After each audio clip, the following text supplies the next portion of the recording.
Hi everybody. I am proud to showcase my finalized project and reflect on the process in which I engaged. I have listened to all of your comments and feedback, as well as my colleagues' feedback, and here I am now. Firstly, you may have noticed, hopefully, that it is easier to hear me. I purchased a microphone and redid many of the audio and video recordings on my website. A couple weeks ago, Jem Poppy actually noted how my recordings sounded muffled, so this is my fix. I wanted to make sure that I was able to listen to many of your comments, and you will see here that it is through your feedback that this is all very much possible. So if you compare my previous update to this final one, you will find that I spent a lot of time making changes and additions to my website. I was not expecting all of the work to take so long, but I am really happy with my final product. Here we are on the first page, the home page of my website, and you can see that I changed the color of the background. I decided to go with this calm, muted green color because it complemented the blue font at the top of the page in the menu.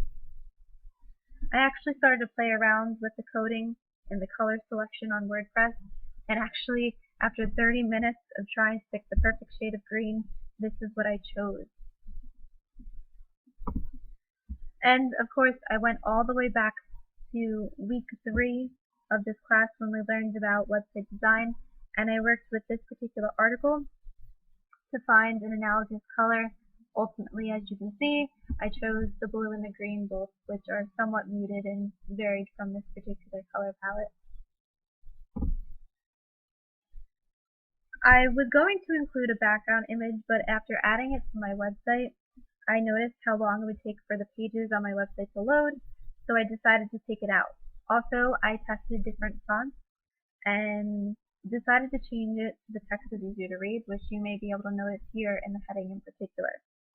In addition, on the home page, you will see that I included the reasoning behind the website, or how I have ordered the tabs based on complexity and foundational skills. This was Professor Lucci who had suggested to present this on the home page so that users could know how to best use my website, and I thought this was a great idea. The very first tab I'm going to bring you to is the blog tab. The other updates throughout the website include changes on the individual tools pages, which is why I have brought you here. For instance, I have added many more video clips describing how to make accounts. Also, I have included tutorials on how to use the tools. Some of the tools even have examples on how to use them in the English classroom.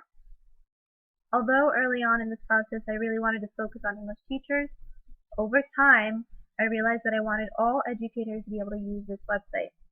So, at times you will find specific tools linked to English instruction, but I also wanted to help a broader audience, and I think my tutorials will show that.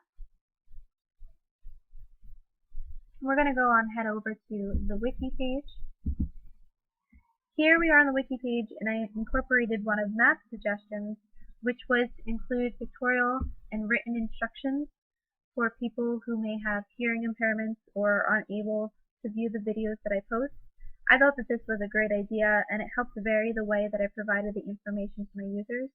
It is also important to note, however, that I decided to make numerous videos instead of posting individual long videos, because as a teacher I have found that my students lose interest after about 5 to 8 minutes when they watch a clip.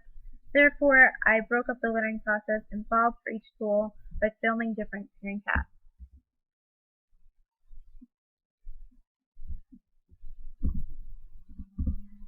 My How to SoundCloud page also now includes both video and pictorial tutorials.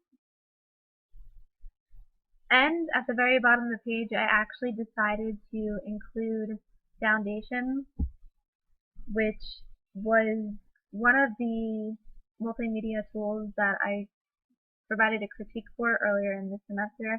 I just thought that this was a great idea to include this so that educators knew about the different possibilities playing around with audio in the classroom and how they could apply that in their own classrooms as well. We're going to head on over to the student resources now. I expanded my student resources page, and I'm actually really excited about one part of the expansion. So at the bottom of the page, have included resources or links to resources that I have used in my own class with my own students.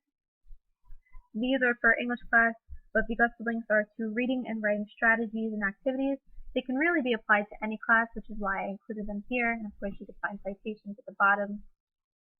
But my favorite extension, though, is right here. And I'm excited about this because I decided to input a SoundCloud recording as if I was posting it on my own class website.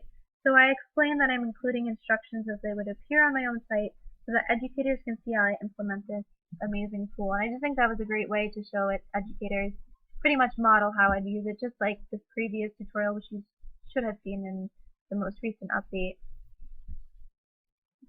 Now, finally, my key terms page. You may notice that yes, I changed the name. Both Matt and Melissa suggested to change the title because it was confusing and a little misleading.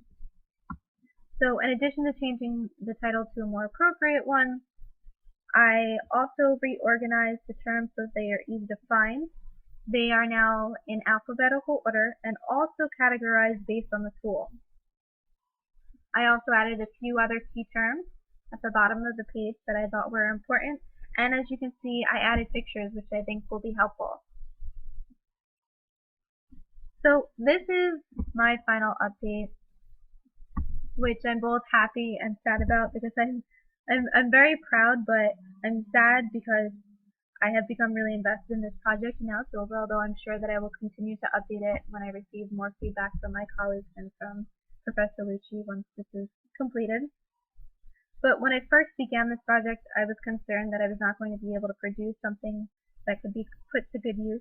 However, I think that educators will find these resources helpful. I'm also really proud that I learned a lot about WordPress on my own, which, let me tell you, is quite steep. I want to thank all of you who have provided me with feedback because it's through your comments that this was made possible. If you have any questions about my website or would like to learn more about a tool I have featured on the site, please feel free to contact me. Thank you.